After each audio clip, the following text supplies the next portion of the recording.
ನಮಸ್ಕಾರ ಸ್ನೇಹಿತರೆ, welcome back my channel ಸಾಹಿತ್ಯ ಕನ್ನಡ ವ್ಲಾಗ್ಸ್ಗೆ ನಿಮ್ಮೆಲ್ಲರಿಗೂ ಸ್ವಾಗತ. ನಾನು ನಿಮ್ಮ ರೇವತಿ. ನಾನಿವತ್ತು ಉಪ್ಪಿನ ದೀಪದ ಬಗ್ಗೆ ಮಾಹಿತಿ ಕೊಡ್ತಾ ಇದ್ದೀನಿ. ಹಾಗೆ ಅದನ್ನು ನಾನು ಯಾವ ರೀತಿ ದೀಪನ ಹಚ್ತೀನಿ, ಹಾಗೆ ಯಾವ ರೀತಿ ನಾನು ದೇವ್ರನ್ನ ಪೂಜೆ ಮಾಡ್ತೀನಿ, ಹಾಗೆ ನಾನು ಉಪ್ಪಿನ ದೀಪನ ಹಚ್ಚೋದು ಯಾವ ಟೈಮಿಗೆ, ಹಾಗೆ ಅದರಿಂದ ನನಗೆ ಏನು ಒಳ್ಳೆಯದಾಗಿದೆ ಅಂತೇಳಿ ಈ ವಿಡಿಯೋದಲ್ಲಿ ನಿಮ್ಮ ಜೊತೆ ಶೇರ್ ಮಾಡ್ಕೋತಾ ಇದ್ದೀನಿ. ಈ ವಿಡಿಯೋ ಇಷ್ಟ ಆದರೆ ಒಂದು ಲೈಕ್ ಮಾಡಿ, ಶೇರ್ ಮಾಡಿ, ಕಮೆಂಟ್ ಮಾಡಿ. ನೀವ್ಯಾರು ಹೊಸೊಬ್ಬರು ಸಬ್ಸ್ಕ್ರೈಬ್ ಆಗದೆ ನೋಡ್ತಾ ಇದ್ರೆ ಪ್ಲೀಸ್ ಸಬ್ಸ್ಕ್ರೈಬ್ ಆಗಿ. ಹಾಗೆ ಪಕ್ಕದಲ್ಲಿ ಬರೋ ಬೆಲ್ನ ಆಲ್ ಅಂತ ಕೊಡಿ. ಯಾವುದೇ ವಿಡಿಯೋ ಹಾಕಿದರೂ ನೋಟಿಫಿಕೇಷನ್ ಮೊದಲಿಗೆ ನಿಮಗೆ ಸಿಗುತ್ತೆ.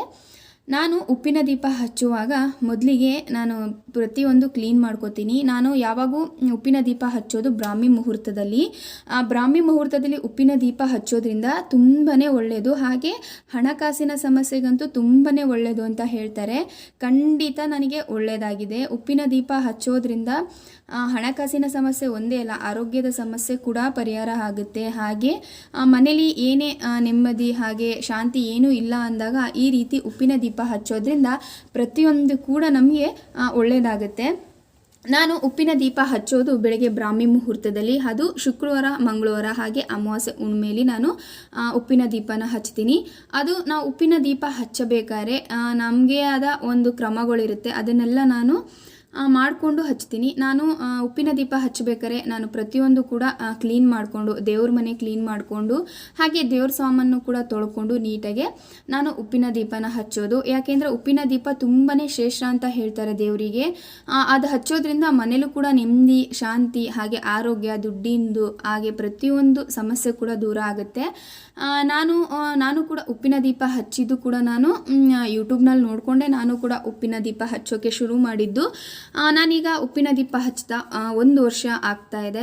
ಆದರೆ ಅದರಿಂದ ನನಗೆ ಏನೆಲ್ಲ ಪ್ರಯೋಜನಗಳು ಆಗಿದೆ, ಹಾಗೆ ಅದರಿಂದ ನನಗೆ ಏನು ಒಳ್ಳೆಯದಾಗಿದೆ ಅಂದರೆ, ನಮಗೆ ದುಡ್ಡಿನ ಸಮಸ್ಯೆ ತುಂಬಾ ಇತ್ತು. ಎಷ್ಟೇ ದುಡಿದ್ರೂ ಏನೇ ಮಾಡಿದ್ರೂ ಮನೇಲಿ ₹1 ಇರ್ತಿರ್ಲಿಲ್ಲ, ತುಂಬಾ ಖರ್ಚಾಗ್ತಿತ್ತು, ಹಾಗೆ ತುಂಬ ಹೋಗ್ತಿತ್ತು. ಈ ರೀತಿ ಆಗ್ತಿದ್ದಾಗ ನನಗೆ ನೋಡಿ ನಾನು ಈ ಉಪ್ಪಿನ ದೀಪ ಹಚ್ಚಿದ ಮೇಲೆ ಎಷ್ಟು ನಮಗೆ ಕಷ್ಟ ಪರಿಹಾರ ಆಗಿದೆ ಅಂದರೆ ನಿಜವಾಗ್ಲೂ ನನಗೆ ಆಶ್ಚರ್ಯ ಆಗುತ್ತೆ. ನಾನು ಅಂದ್ಕೊಂಡಿದ್ದೆ ಉಪ್ಪಿನ ದೀಪ ಹಚ್ಚೋದ್ರಿಂದ ನಿಜವಾಗ್ಲೂ ಒಳ್ಳೇದಾಗುತ್ತಾ, ಸುಮ್ಮನೆ ನಾವು ನೋಡ್ಕೊಂಡು ಹಚ್ಚೋದ್ರಿಂದ ಏನೂ ಪ್ರಯೋಜನ ಇಲ್ಲ ಅಂತ ನಾನು ಅಂದ್ಕೊಂಡಿದ್ದೆ. ಆದರೆ ನಿಜವಾಗ್ಲೂ ಹೇಳ್ತೀನಿ, ಖಂಡಿತ ಉಪ್ಪಿನ ದೀಪ ಹಚ್ಚಿ ಮನೆಯಲ್ಲಿ ತುಂಬಾ ಆರ್ಥಿಕ ಸಮಸ್ಯೆ ದೂರ ಆಗುತ್ತೆ ಅಂತಲೇ ಹೇಳ್ತೀನಿ.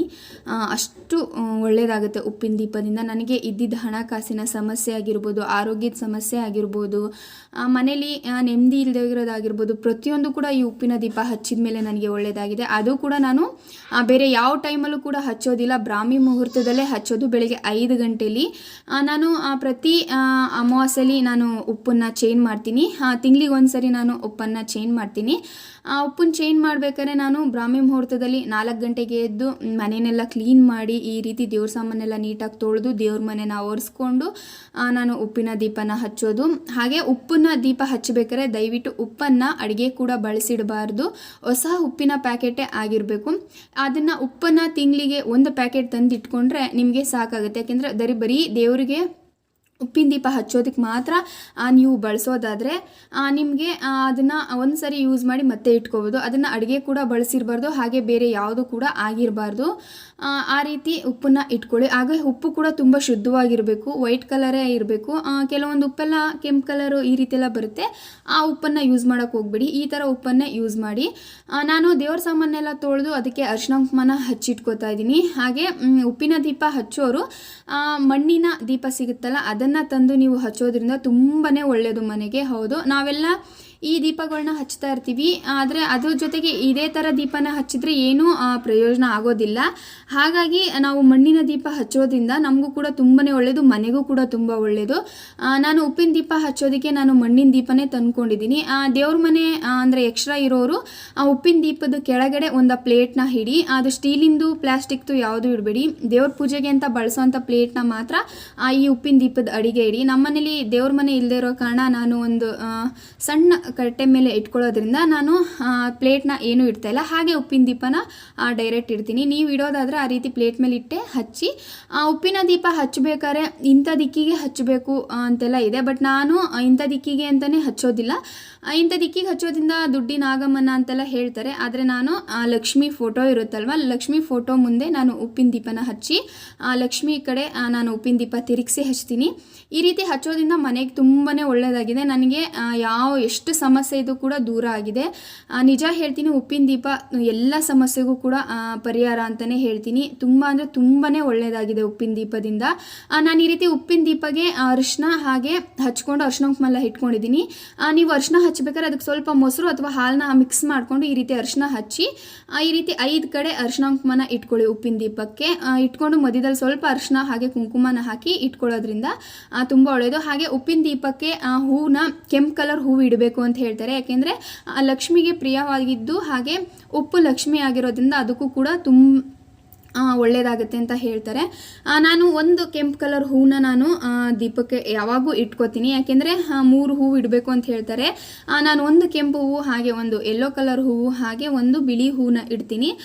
ಈ ರೀತಿ 3 ಹೂವನ್ನ ಇಟ್ಟು ನಾನು ದೀಪ ಹಚ್ಚೋದು. ಹಾಗೆ ಉಪ್ಪಿನ ದೀಪ ಹಚ್ಚಬೇಕಾದ್ರೆ ಮೇನ್ ಮರೀದೇ ಇರೋ ವಿಷಯ ಅಂದರೆ ನೀವು ಕಡ್ಡಿಲಿ ಹಚ್ಚಬೇಡಿ, ಬೆಂಕಿ ಕಡ್ಡಿಲಿ, ಯಾಕೆಂದರೆ ಉಪ್ಪಿನ ದೀಪನ ಬೆಂಕಿ ಕಡ್ಡಿಲಿ ಹಚ್ಚಬಾರ್ದು ಅಂತ ಹೇಳ್ತಾರೆ. ಹಾಗಾಗಿ ನಾನು ಗಂಧದ ಕಡ್ಡಿಲೇ ಹಚ್ತೀನಿ.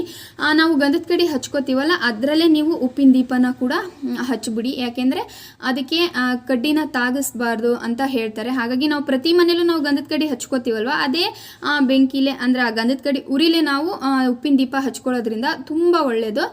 ನಮ್ಮ ಮನೇಲಿ ನಾನು ಗಂಧದ ಕಡ್ಡಿಲೇ ನಾನು ಉಪ್ಪಿನ ದೀಪನ ಹಚ್ಕೊಳ್ಳೋದು. ಈ ರೀತಿ ದೇವ್ರ ಮನೆಯೆಲ್ಲ ಕ್ಲೀನ್ ಮಾಡಿಕೊಂಡು ಮೇಲೆ ಇಟ್ಕೊಂಡು ನಾನು ಪೂಜೆ ಮಾಡ್ತೀನಿ. ಕರೆಕ್ಟಾಗಿ ನಾನು ಹೇಳಬೇಕಂದ್ರೆ ನಾನು ಕ್ಯಾಲೆಂಡ್ರಲ್ಲಿ ನೋಡ್ಕೋತೀನಿ ಬ್ರಾಹ್ಮಿ ಮುಹೂರ್ತ ಎಷ್ಟು ಗಂಟೆಗಿದೆ, ಸೂರ್ಯೋದಯ ಆಗೋ ಮುಂಚೆ ಹಚ್ಚಬೇಕು ಅಂತ ಹೇಳ್ತಾರೆ. ಹಾಗಾಗಿ ನಾನು ಟೈಮಿಂಗ್ಸ್ನ ನೋಡಿಕೊಂಡು ನಾನು ದೀಪನ ಹಚ್ತೀನಿ. ಯಾವಾಗೂ ಅಷ್ಟೇ ಬ್ರಾಹ್ಮಿ ಮುಹೂರ್ತದಲ್ಲಿ ಹಚ್ಚೋದ್ರಿಂದ ತುಂಬ ಒಳ್ಳೆಯದು. ನಿಮಗೆ ಆಗಿಲ್ಲ ಅಂದರೆ ಶುಕ್ರವಾರ ಮಂಗಳವಾರ ಬೆಳಗ್ಗೆ ಹಚ್ಚಿ, ಇಲ್ಲ ಸಂಜೆ 5 ಗಂಟೆ 5:15 5:45 ಒಳಗೆ ನೀವು ದೀಪನ ಹಚ್ಕೋಬೋದು. ನಾನು ಸಂಜೆ ಕೂಡ ನಾನು ಬ್ರಾಹ್ಮಿ ಮುಹೂರ್ತದಲ್ಲಿ ಬೆಳಗ್ಗೆ ಹಚ್ಚಿ ಸಾಯಂಕಾಲ 5:15 5:45 ಒಳಗೆ ನಾನು ದೀಪನ ಹಚ್ತೀನಿ, ಉಪ್ಪಿನ ದೀಪನ. ಎಲ್ಲ ಸಮಸ್ಯೆಗೂ ಪರಿಹಾರ ಅಂತಲೇ ಹೇಳ್ತೀನಿ ನಾನು. ತುಂಬ ಅಂದರೆ ತುಂಬಾ ಒಳ್ಳೆಯದಾಗಿದೆ. ಇದನ್ನು ನಮ್ಮದವ್ರಿಗೆ ಯಾವತ್ತೂ ಕೆಟ್ಟದಾಗಿಲ್ಲ ಅಂತ ನಾನು ಅನ್ಕೋತೀನಿ. ನನಗೆ ಇದ್ದಿದ್ದ ಸಮಸ್ಯೆ ಕೂಡ ತುಂಬಾ ದೂರ ಆಗಿದೆ. ಈಗ ಹಣಕಾಸಿನ ಸಮಸ್ಯೆ ಆಗಿರ್ಬೋದು, ಆರೋಗ್ಯದ ಸಮಸ್ಯೆ ಆಗಿರ್ಬೋದು, ಬೇರೆ ಥರ ಸಮಸ್ಯೆ ಕೂಡ ನನಗೆ ಪರಿಹಾರ ಆಗಿದೆ ಅಂತಲೇ ಹೇಳ್ತೀನಿ.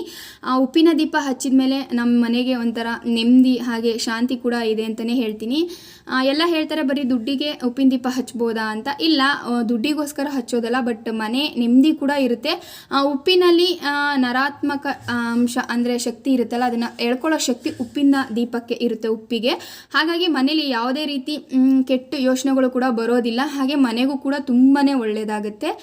ನಾನೆಲ್ಲ ಹಚ್ಕೊಂಡು ನೋಡಿರ್ಬೋದು, ಗಂಧದ ಕಡೀಲಿ ನಾನು ದೀಪನ ಹಚ್ಕೊಂಡಿದ್ದೀನಿ. ಹಚ್ಕೊಂಡು ನಾನು ಯಾವಾಗೂ ದೀಪನ ಈ ಕಡೆ ತಿರುಗಿಸೋದಿಲ್ಲ, ದೇವ್ರ ಕಡೆನೇ ಆ ದೀಪನ ತಿರುಗಿಸಿ ಹಚ್ಚೋದು. ಯಾಕೆಂದರೆ ನಾವು ಪೂಜೆ ಮಾಡೋದು ದೇವರಿಗೆ ಅಂದಮೇಲೆ ನಾವು ಮುಂದೆ ತಿರುಗಿಸಿ ಹಚ್ಚಿ ಪ್ರಯೋಜನ ಇಲ್ಲ. ಹಾಗಾಗಿ ನಾನು ದೇವ್ರ ಕಡೆ ಮುಖ ಮಾಡಿ ದೀಪನ ಹಚ್ತೀನಿ. ನಾನು ಈ ರೀತಿ ದೀಪನೆಲ್ಲ ಹಚ್ಕೊಂಡು ನಾನು ಇದು ಮಾಡ್ತೀನಿ. ನೋಡಿದ್ರಲ್ಲ, ನಮ್ಮ ಮನೆ ಪೂಜೆ ನಾನು ಈ ರೀತಿ ಸಿಂಪಲ್ಲಾಗೆ ನಾನು ಮಾಡ್ತೀನಿ. ಉಪ್ಪಿನ ದೀಪದ ಬಗ್ಗೆ ಇಷ್ಟು ಮಾಹಿತಿ ಕೊಟ್ಟಿದ್ದೀನಿ. ಇನ್ನೂ ಏನಾದ್ರು ನಿಮಗೆ ಪ್ರಶ್ನೆಗಳಿದ್ದರೆ ದಯವಿಟ್ಟು ಕಮೆಂಟಲ್ಲಿ ತಿಳಿಸಿ. ಹಾಗೆ ನಿಮ್ಮ ಅನಿಸಿಕೆ ಅಭಿಪ್ರಾಯನ ದಯವಿಟ್ಟು ತಿಳಿಸಿ. ಈ ವಿಡಿಯೋ ನಿಮ್ಮೆಲ್ಲರಿಗೂ ಇಷ್ಟ ಆಗಿದೆ ಅನ್ಕೋತೀನಿ. ಇಷ್ಟ ಆದರೆ ಒಂದು ಲೈಕ್ ಮಾಡಿ, ಶೇರ್ ಮಾಡಿ, ಕಮೆಂಟ್ ಮಾಡಿ. ಹಾಗೆ ನನ್ನ ಚಾನಲ್ಗೆ ಇನ್ನೂ ಸಬ್ಸ್ಕ್ರೈಬ್ ಆಗಿಲ್ಲ ಅಂದರೆ ಪ್ಲೀಸ್ ಸಬ್ಸ್ಕ್ರೈಬ್ ಆಗಿ. ಪಕ್ಕದಲ್ಲಿ ಬರೋ ಬೆಲ್ನ ಆಲ್ ಅಂತ ಕೊಡಿ. ಯಾವುದೇ ವಿಡಿಯೋ ಮಾಡೋದು ನೋಟಿಫಿಕೇಶನ್ ಮೊದಲಿಗೆ ಸಿಗುತ್ತೆ. Thank you for watching. Next ವಿಡಿಯೋಲಿ ಸಿಗೋಣ.